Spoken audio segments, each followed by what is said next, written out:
name is Jordan Proctor. I'm majoring in Family Consumer Science Business here at South Carolina State University. I'm originally from Dallas, Texas, but I've been living in Columbia, South Carolina for the past couple of years. Today, I'll be talking about something very personal to me, the death of a child.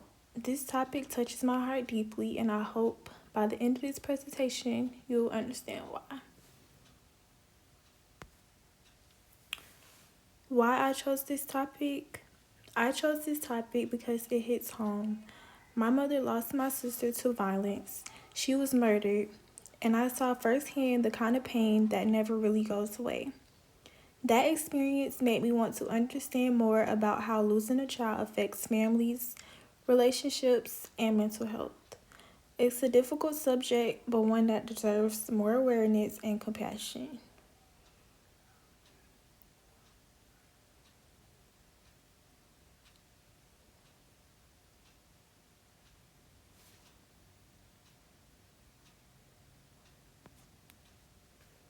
Impacts on marriage. The death of a child can create serious emotional strain on a marriage.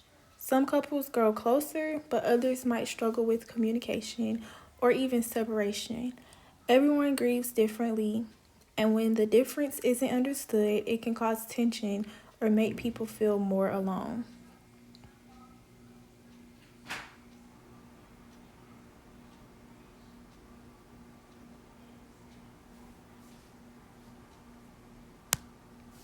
Mental health impact on parents.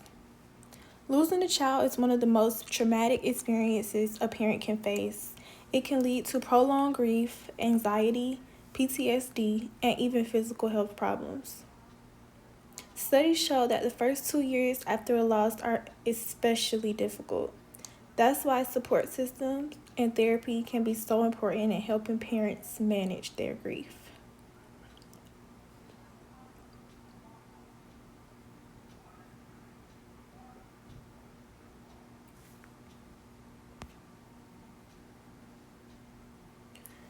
Siblings often get overlooked in the grieving process.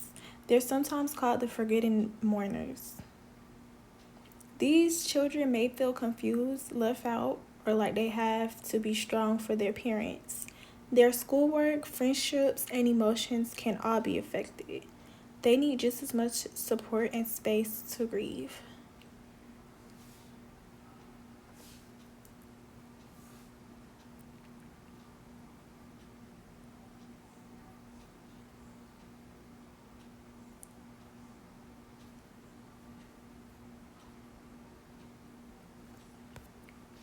Communication after a loss.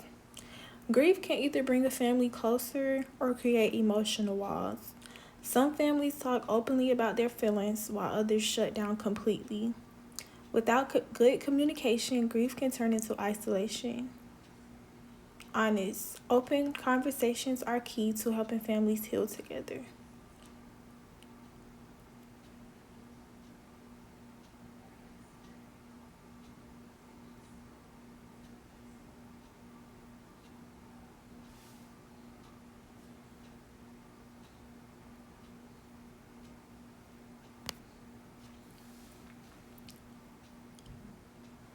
In many cultures, grief is seen as something private. People are often expected to move on quickly, which can make grieving families feel judged or invisible. Cultural norms also affect how people grieve. Cultural norms also affect how people express grief. Understanding these differences help us support others in a more respectful and helpful way.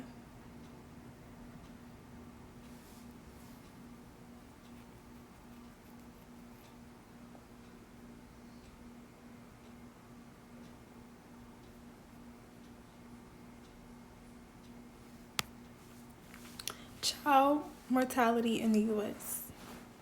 Child mortality is still a serious issue in the U.S. in 2023. Over 20,000 infants died. The main causes include birth defects, SIDS, and accidents. These numbers just show us how devastating the loss of a child can be, not just emotionally, but statistically as well.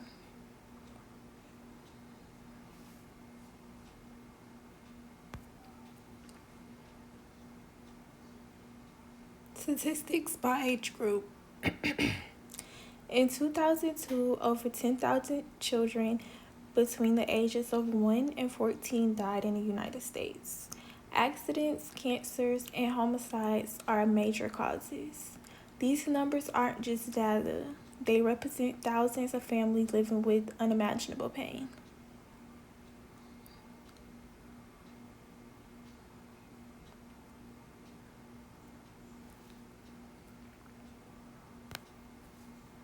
Support for grieving families.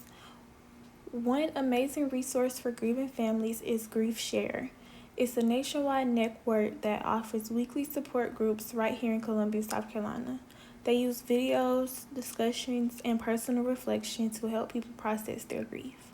It's a safe space for families to find communication, connections, understanding, and healing.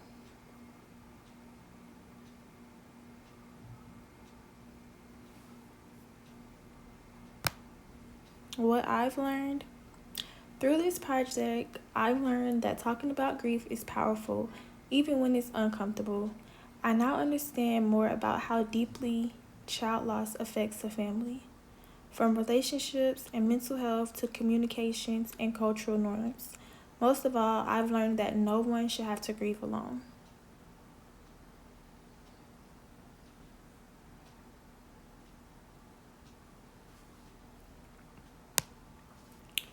For more information, here are the academic and credible sources I used to build this presentation.